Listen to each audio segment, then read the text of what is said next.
شروع اللہ کے نام سے جو سب پر مہربان ہے، بہت مہربان ہے۔ یہ ایک سورت ہے جو ہم نے نازل کی ہے اور جس کے احکام کو ہم نے فرض کیا ہے، اور اس میں کھلی کھلی آیتیں نازل کی ہیں تاکہ تم نصیحت حاصل کرو۔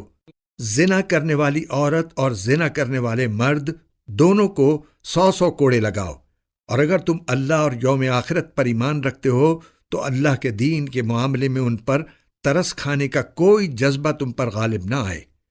اور یہ بھی چاہیے کہ مومنوں کا ایک مجمع ان کی سزا کو کھلی آنکھوں دیکھے۔ زانی مرد نکاح کرتا ہے تو زناکار یا مشرک عورت ہی سے نکاح کرتا ہے، اور زناکار عورت سے نکاح کرتا ہے تو وہی مرد جو خود زانی ہو یا مشرک ہو، اور یہ بات مومنوں کے لیے حرام کر دی گئی ہے۔ اور جو لوگ پاک دامن عورتوں پر تہمت لگائیں پھر 4 گواہ لے کر نہ آئیں تو ان کو 80 کوڑے لگاؤ، اور ان کی گواہی کبھی قبول نہ کرو، اور وہ خود فاسق ہیں۔ ہاں، جو لوگ اس کے بعد توبہ کر لیں اور اپنی اصلاح کر لیں تو اللہ بہت بخشنے والا، بڑا رحم کرنے والا ہے۔ اور جو لوگ اپنی بیویوں پر تہمت لگائیں اور خود اپنے سوا ان کے پاس کوئی اور گواہ نہ ہو، تو ایسے کسی شخص کو جو گواہی دینی ہوگی وہ یہ ہے کہ وہ 4 مرتبہ اللہ کی قسم کھا کر یہ بیان دے کہ وہ بیوی پر لگائے ہوئے الزام میں یقیناً سچا ہے، اور 5ویں مرتبہ یہ کہے کہ اگر میں اپنے الزام میں جھوٹا ہوں تو مجھ پر اللہ کی لعنت ہو۔ اور عورت سے زنا کی سزا دور کرنے کا راستہ یہ ہے کہ وہ 4 مرتبہ اللہ کی قسم کھا کر یہ گواہی دے کہ اس کا شوہر اس الزام میں جھوٹا ہے، اور 5ویں مرتبہ یہ کہے کہ اگر وہ سچا ہو تو مجھ پر اللہ کا غضب نازل ہو۔ اور اگر تم پر اللہ کا فضل اور اس کی رحمت نہ ہوتی، اور یہ بات نہ ہوتی کہ اللہ کثرت سے توبہ قبول کرنے والا، حکمت والا ہے، تو خود سوچ لو کہ تمہارا کیا بنتا۔ یقین جانو کہ جو لوگ یہ جھوٹی تہمت گھڑ کر لائے ہیں وہ تمہارے اندر ہی کا ایک ٹولہ ہے۔ تم اس بات کو اپنے لیے برا نہ سمجھو، بلکہ یہ تمہارے لیے بہتر ہی بہتر ہے۔ ان لوگوں میں سے ہر ایک کے حصے میں اپنے کیے کا گناہ آیا ہے، اور ان میں سے جس شخص نے اس بہتان کا بڑا حصہ اپنے سر لیا ہے اس کے لیے تو زبردست عذاب ہے۔ جس وقت تم لوگوں نے یہ بات سنی تھی تو ایسا کیوں نہ ہوا کہ مومن مرد بھی اور مومن عورتیں بھی اپنے بارے میں نیک گمان رکھتے اور کہہ دیتے کہ یہ کھلم کھلا جھوٹ ہے؟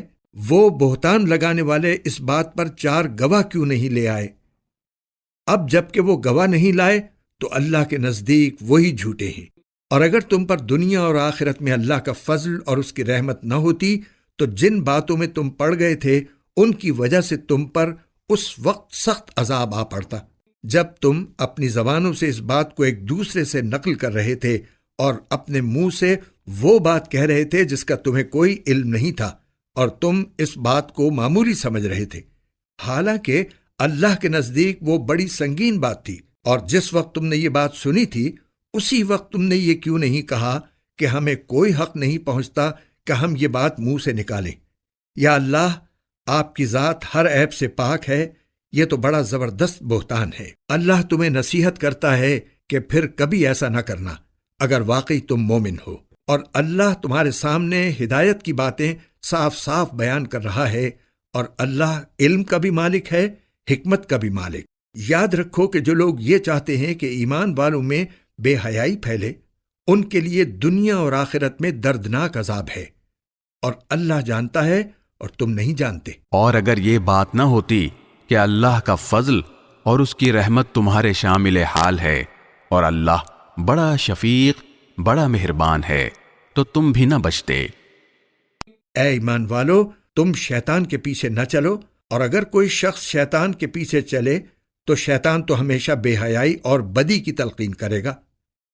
اور اگر تم پر اللہ کا فضل اور رحمت نہ ہوتی تو تم میں سے کوئی بھی پاک صاف نہ ہوتا، لیکن اللہ جس کو چاہتا ہے پاک صاف کر دیتا ہے، اور اللہ ہر بات سنتا، ہر چیز جانتا ہے۔ اور تم میں سے جو لوگ اہل خیر ہیں اور مالی وسعت رکھتے ہیں وہ ایسی قسم نہ کھائیں کہ وہ رشتہ داروں، مسکینوں اور اللہ کے راستے میں ہجرت کرنے والوں کو کچھ نہیں دیں گے، اور انہیں چاہیے کہ معافی اور درگزر سے کام لیں۔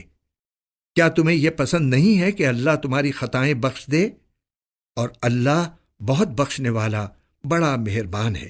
یاد رکھو کہ جو لوگ پاک دامن بھولی بھالی مسلمان عورتوں پر تہمت لگاتے ہیں ان پر دنیا اور آخرت میں پھٹکار پڑ چکی ہے، اور ان کو اس دن زبردست عذاب ہوگا جس دن خود ان کی زبانیں، ان کے ہاتھ اور ان کے پاؤں ان کے خلاف اس کرتوت کی گواہی دیں گے جو وہ کرتے رہے ہیں۔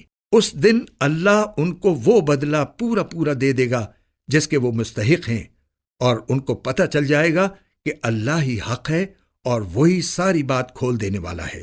گندی عورتیں گندے مردوں کے لائق ہیں اور گندے مرد گندی عورتوں کے لائق، اور پاک باز عورتیں پاک باز مردوں کے لائق ہیں اور پاک باز مرد پاک باز عورتوں کے لائق۔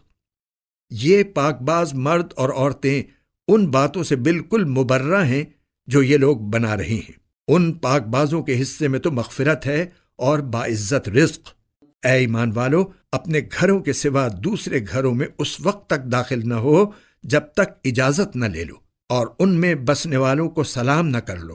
یہی طریقہ تمہارے لیے بہتر ہے، امید ہے کہ تم خیال رکھو گے۔ اور اگر تم ان گھروں میں کسی کو نہ پاؤ تب بھی ان میں اس وقت تک داخل نہ ہو جب تک تمہیں اجازت نہ دے دی جائے، اور اگر تم سے کہا جائے کہ واپس چلے جاؤ تو واپس چلے جاؤ۔ یہی تمہارے لیے پاکیزہ ترین طریقہ ہے، اور تم جو عمل بھی کرتے ہو اللہ کو اس کا پورا پورا علم ہے۔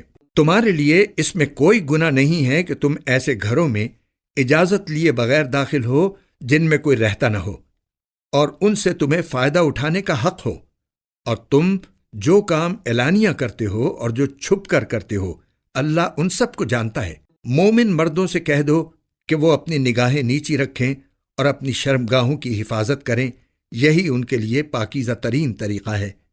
وہ جو کارروائیاں کرتے ہیں اللہ ان سب سے پوری طرح باخبر ہے۔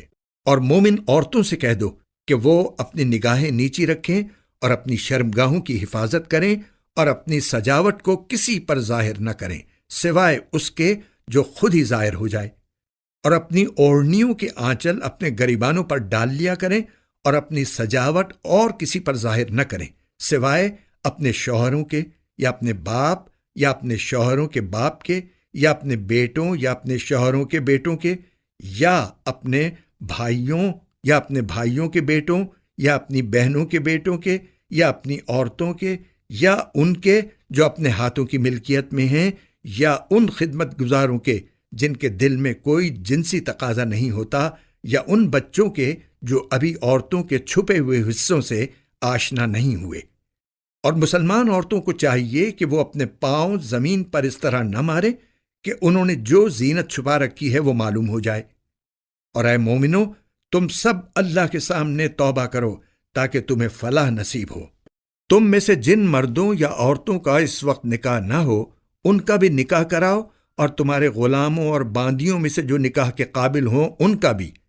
اگر وہ تنگ دست ہوں تو اللہ اپنے فضل سے انہیں بے نیاز کر دے گا، اور اللہ بہت وسعت والا ہے، سب کچھ جانتا ہے۔ اور جن لوگوں کو نکاح کے مواقع میسر نہ ہوں وہ پاک دامنی کے ساتھ رہیں یہاں تک کہ اللہ اپنے فضل سے انہیں بے نیاز کر دے۔ اور تمہاری ملکیت کے غلام باندیوں میں سے جو مکاتبت کا معاہدہ کرنا چاہیں، اگر ان میں بھلائی دیکھو تو ان سے مکاتبت کا معاہدہ کر لیا کرو۔ اور مسلمانوں، اللہ نے تمہیں جو مال دے رکھا ہے اس میں سے ایسے غلام باندیوں کو بھی دیا کرو، اور اپنی باندیوں کو دنیا کا ساز و سامان حاصل کرنے کے لیے بدکاری پر مجبور نہ کرو جبکہ وہ پاک دامنی چاہتی ہوں۔ اور جو کوئی انہیں مجبور کرے گا تو ان کو مجبور کرنے کے بعد اللہ ان باندیوں کو بہت بخشنے والا بڑا مہربان ہے۔ اور ہم نے وہ آیتیں بھی اتار کر تم تک پہنچا دی ہیں جو ہر بات کو واضح کرنے والی ہیں، اور ان لوگوں کی مثالیں بھی جو تم سے پہلے گزر چکے ہیں، اور وہ نصیحت بھی جو اللہ سے ڈرنے والوں کے لیے کارآمد ہے۔ اللہ تمام آسمانوں اور زمین کا نور ہے۔ اس کے نور کی مثال کچھ یوں ہے جیسے ایک طاق ہو جس میں چراغ رکھا ہو۔ چراغ ایک شیشے میں ہو، شیشہ ایسا ہو جیسے ایک ستارہ موتی کی طرح چمکتا ہوا۔ وہ چراغ ایسے برکت والے درخت یعنی زیتون سے روشن کیا جائے جو نہ صرف مشرقی ہو نہ صرف مغربی۔ ایسا لگتا ہے کہ اس کا تیل خود ہی روشنی دے دے گا چاہے اسے آگ بھی نہ لگے۔ نور بالائے نور، اللہ اپنے نور تک جسے چاہتا ہے پہنچا دیتا ہے، اور اللہ لوگوں کے فائدے کے لیے تمثیلیں بیان کرتا ہے، اور اللہ ہر چیز کو خوب جاننے والا ہے۔ جن گھروں کے بارے میں اللہ نے یہ حکم دیا ہے کہ ان کو بلند مقام دیا جائے اور ان میں اس کا نام لے کر ذکر کیا جائے، ان میں صبح و شام وہ لوگ تسبیح کرتے ہیں جنہیں کوئی تجارت یا کوئی خرید و فروخت نہ اللہ کی یاد سے غافل کرتی ہے، نہ نماز قائم کرنے سے اور نہ زکوٰۃ دینے سے۔ وہ اس دن سے ڈرتے رہتے ہیں جس میں دل اور نگاہیں الٹ پلٹ کر رہ جائیں گی، جنہیں کوئی تجارت یا کوئی خرید و فروخت نہ اللہ کی یاد سے غافل کرتی ہے، نہ نماز قائم کرنے سے اور نہ زکوٰۃ دینے سے۔ وہ اس دن سے ڈرتے رہتے ہیں جس میں دل اور نگاہیں الٹ پلٹ کر رہ جائیں گی۔ نتیجہ یہ ہے کہ اللہ ان لوگوں کو ان کے اعمال کا بہترین بدلہ دے گا اور اپنے فضل سے مزید کچھ اور بھی دے گا، اور اللہ جس کو چاہتا ہے بے حساب دیتا ہے۔ اور دوسری طرف جن لوگوں نے کفر اپنا لیا ہے، ان کے اعمال کی مثال ایسی ہے جیسے ایک چٹیل صحرا میں ایک سراب ہو جسے پیاسا آدمی پانی سمجھ بیٹھتا ہو، یہاں تک کہ جب اس کے پاس پہنچتا ہے تو معلوم ہوتا ہے کہ وہ کچھ بھی نہیں تھا، اور اس کے پاس اللہ کو پاتا ہے۔ چنانچہ اللہ اس کا پورا حساب چکا دیتا ہے، اور اللہ بہت جلدی حساب لے لیتا ہے۔ یا پھر ان اعمال کی مثال ایسی ہے جیسے کسی گہرے سمندر میں پھیلے ہوئے اندھیرے، کہ سمندر کو ایک موج نے ڈھانپ رکھا ہو جس کے اوپر ایک اور موج ہو اور اس کے اوپر بادل، غرض اوپر تلے اندھیرے ہی اندھیرے، اگر کوئی اپنا ہاتھ باہر نکالے تو اسے بھی نہ دیکھ پائے، اور جس شخص کو اللہ ہی نور عطا نہ کرے اس کے نصیب میں کوئی نور نہیں۔ کیا تم نے دیکھا نہیں کہ آسمان اور زمین میں جو بھی ہیں اللہ ہی کی تسبیح کرتے ہیں، اور وہ پرندے بھی جو پر پھیلائے ہوئے اڑتے ہیں؟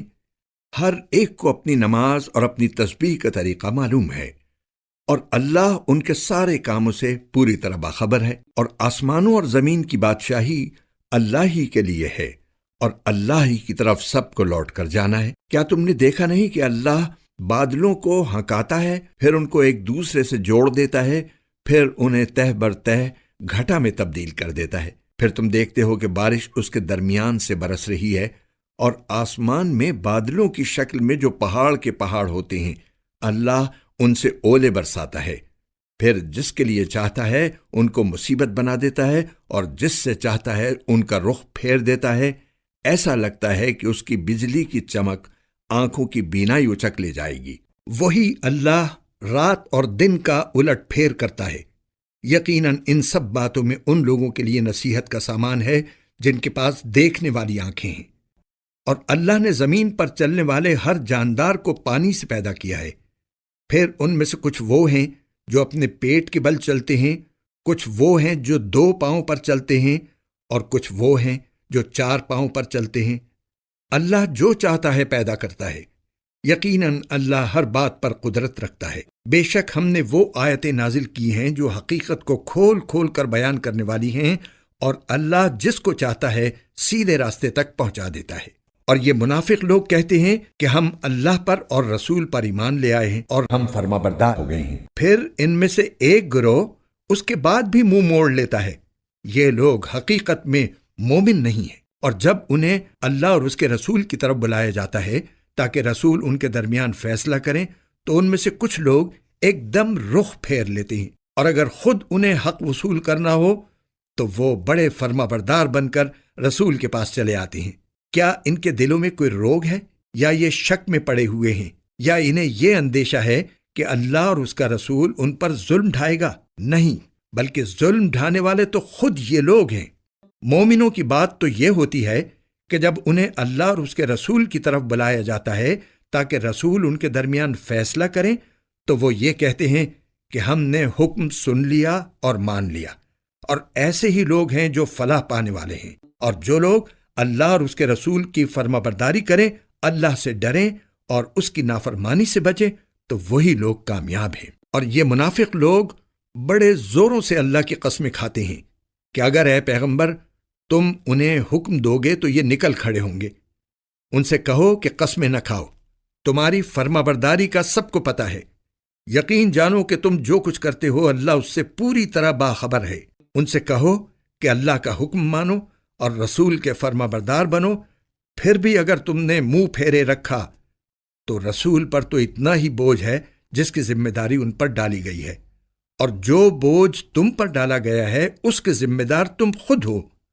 اگر تم ان کی فرما برداری کرو گے تو ہدایت پا جاؤ گے، اور رسول کا فرض اس سے زیادہ نہیں ہے کہ وہ صاف صاف بات پہنچا دیں۔ تم میں سے جو لوگ ایمان لے آئے ہیں اور جنہوں نے نیک عمل کیے ہیں، ان سے اللہ نے وعدہ کیا ہے کہ وہ انہیں ضرور زمین میں اپنا خلیفہ بنائے گا، جس طرح ان سے پہلے لوگوں کو بنایا تھا، اور ان کے لیے اس دین کو ضرور اقتدار بخشے گا جسے ان کے لیے پسند کیا ہے، اور ان کو جو خوف لاحق رہا ہے اس کے بدلے انہیں ضرور امن عطا کرے گا۔